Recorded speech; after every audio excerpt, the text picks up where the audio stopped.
The first week I thought I'd made it in reselling. £700 hit my bank account, and I remember sitting there thinking, this is it, I've cracked it. For somebody who started out flipping £5 pairs of jeans, £700 in 7 days felt incredible. I was mentally spending the money before I'd even earned it. Then I did the maths. £300 disappeared on stock. £80 went on postage. eBay took its cut. Packaging, subscriptions. By the time I'd stripped everything back, I wasn't sitting on £700 profit. I wasn't even close. I'd made about £150, and honestly, that week changed the way I looked at reselling forever. Because it taught me something I wish somebody had taught me right at the beginning. Turnover is a liar. And that's actually one of the reasons I started writing Road to 100k. There are so many lessons I learned the hard way that I wish someone had sat me down and explained right at the beginning. If you'd like the first chapter completely free, there's a link below. But today I want to go deep on this because I don't just want to tell you turnover is dangerous. I want to show you exactly why, what the data says, and what I actually do now to protect my margins every single week.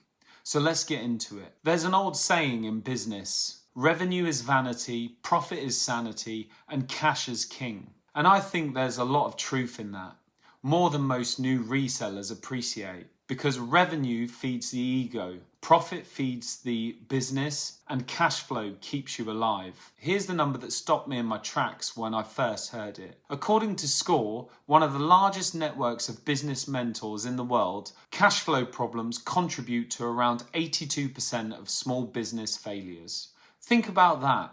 Not bad products, not bad ideas, not the algorithm, not slow sales, cash. More specifically, the gap between what looks like money coming in and what's actually yours to keep. And before you think that's just a stat about big companies or American startups, a 2024 report from Xero found that between 72 and 87% of small businesses worldwide had run into cash flow issues in the previous 12 months.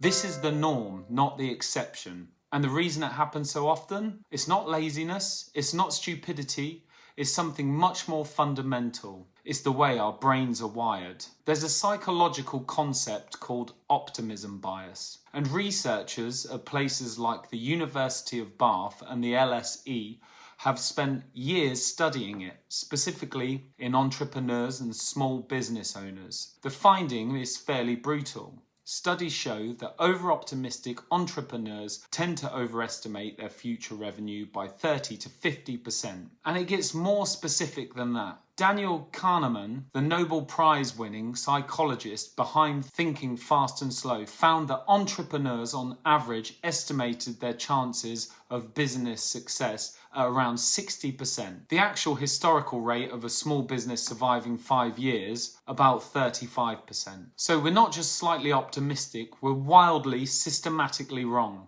And we do it every time. Now, I want to be fair here. Optimism isn't always bad. You need a certain amount of it to start anything at all. Nobody sources their first box at a car boot if they genuinely believe it's all going to end in disaster. There's a version of optimism that doesn't serve you. And in reselling, it sounds like this. Those jeans will definitely go for 30 quid. That coat will fly out before Christmas. I'll easily cover the postage on that. Charlie Munger, Warren Buffett's long-term business partner, once said, "Show me the incentive and I'll show you the outcome." And our incentive in reselling is simple. We want the maths to work. So we nudge the numbers until they do. I've done it. You've probably done it. We've all done it. The £10 jacket becomes a £30 sale in our heads before it's even listed. And by the time we've accounted for fees, postage and packaging, the margin we imagined has halved. That's optimism bias in action. And the only way to fight it is with a system. Now, let's talk about where the money actually goes. Because here's the thing. The costs in reselling don't arrive wearing a villain's cape. They don't announce themselves. They just quietly take. I've started to picture it like carrying a bucket of water. The water is your revenue. The holes are everything trying to steal it. Hole 1, fees. Right now, eBay's final value fees sit around 12 to 14%, and that includes a percentage of what you charge for postage. Most resellers know this number in theory. Very few have actually mapped it across everything they sold last month in real pounds. Hole number 2, postage. This one is sneaky because it keeps moving. Since 2013, Royal Mail's first class prices have gone up by 183%, far outpacing inflation, which rose by 40% over the same period. In 2023 alone, they announced 2 separate price increases. For a seller with free shipping listings that they haven't relisted, those price changes can flip a profitable listing into a loss-making one overnight. And most resellers don't go back and check. They just keep shipping and wonder why the margins feel tighter. Hole number 3. Packaging, the pinprick hole. You wave it off. It's just a few bags and some tape until you're ordering 500 poly mailers at a time. Running through tape every week, buying ink for the label printer. Add it up over a year and it's easily hundreds of pounds that never showed up in anyone's profit forecast. Hole number 4, returns. The average e-commerce return rate across the UK is around 20% in fashion and clothing. In reselling, it runs even higher, closer to 26 or 27%. That means roughly 1 in every 4 items you sell in that category come back. And the cost of processing a return isn't just the postage. Research from Shopify found the total cost to process a single return can be anywhere from 20 to 65% of the item's original value. I sold a Patagonia fleece once for £65. Buyer said it was too small, back it came at my cost. I relisted it, second buyer said it smelled musty. Another return. By the time I finally sold it on the 3rd attempt, the £20 margin I started with had completely evaporated. That one item ate more time and energy than 10 straightforward flips. Hole number 5. Subscriptions. I did an audit of mine and found I was spending over £100 a month on tools and services, some of which I'd completely forgotten I was paying for. eBay shop fees, Canva, Crosslister, cloud storage, printer ink, individually nothing. Together, over a year, it's over £1,000 quietly leaving your account. And then there's tax. HMRC isn't the villain in this story, but ignoring tax is the hole that can burst the entire bucket. If you've been spending every payout without setting anything aside, the bill at the end of the year can feel like it came from nowhere, even though it's been building the whole time. Your job isn't to stop these leaks. You can't. Your job is to make sure that after all of them, enough water survives to make carrying the bucket worth it. So, what do you actually do about it? The first thing I changed was my sourcing mindset. I stopped doing the maths in my head and I built a simple rule. Whenever I pick something up, I immediately knock 15% off the selling price. So a £30 pair of Levi's becomes this. £30 times 0.85 equals £25.50. That's the number I work with. Not 30, not 25. That's reality, not hope, not wishful thinking. And then from that number, I subtract postage, packaging, and cost of goods. If the profit left over doesn't feel worth it for the time I'll spend on that item, it stays on the rail. Simple. But it took me a long time to actually stick to it. Because here's the truth about standing in a charity shop or at a car boot. Your brain's flooded with a tiny hit of excitement every time you spot something. And that excitement is the enemy of good maths. You want it to work. So you start rounding up the sale price and rounding down the costs. The 0.85 rule kills that impulse because it's not a feeling, it's just arithmetic. Now, I have a book that I've created an audiobook from. The link's in the description below. First chapter's free. The second thing I changed, I stopped doing the maths in my head and started writing it down. I use a simple spreadsheet, nothing complicated, just these columns: item, cost of goods, sale price, fees, postage, packaging, net profit. And at the bottom, 2 summary numbers that I check every single week. Average sale price, then average net profit per item. Those 2 numbers tell me more about the health of my reselling operation than any gut feeling ever has. If my average sale price starts dropping, I know I'm buying filler, cheap stuff that generates activity and noise without generating real money. If my net profit per item starts shrinking, even when sale prices look fine, I know costs are creeping somewhere and I haven't caught it yet.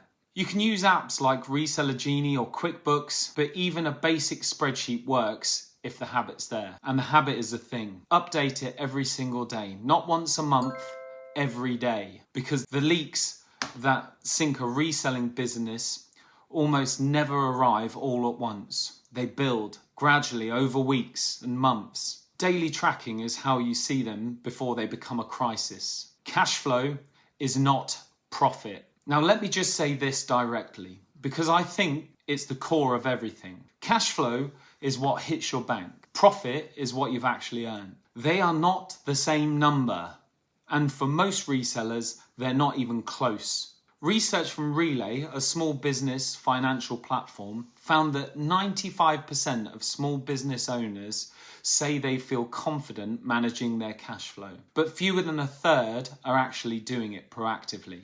That gap between confidence and reality is exactly where businesses go wrong. I was in that gap for longer than I'd like to admit. I thought because money was hitting my bank account, I was making progress. I was spending payouts on bills, food, life, the usual. And on the surface, it looked fine. Numbers were going up, activity was happening, but I was slowly starving the business. I was killing my own momentum. Now I treat every payout like a liar. The number on the screen isn't real until I've run it through the spreadsheet and found the bottom line. That's the business. That's the survival number.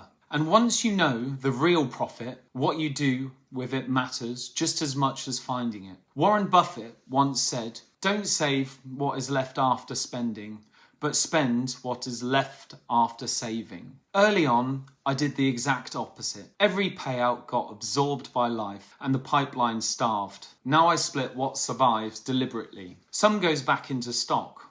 Some gets reserved for tax and subscriptions. And some I actually enjoy, because if there's never any personal reward in it, eventually you stop caring. The specific split will look different for everyone, but the discipline of having a split, of deciding in advance where the money goes, is what changes things. Because if you spend everything, eventually the machine stops. Every pound you put back into stock is working for you the following week. Take it out and the army shrinks. Here's the irony that I keep coming back to.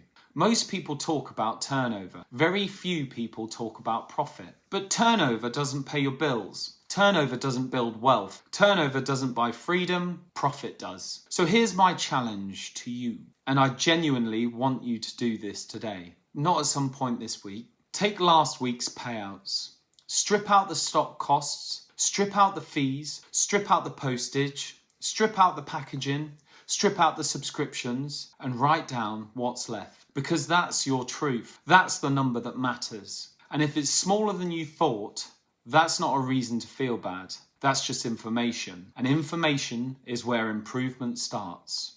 If you've enjoyed this video, I think you'll really enjoy the video that's helped more people than anything else on this channel. It's all about sell-through rate and why understanding that one number completely changed the way I looked at reselling. If you don't know your sell-through rate, you're essentially driving blind. I'll put that video on the screen now, somewhere here.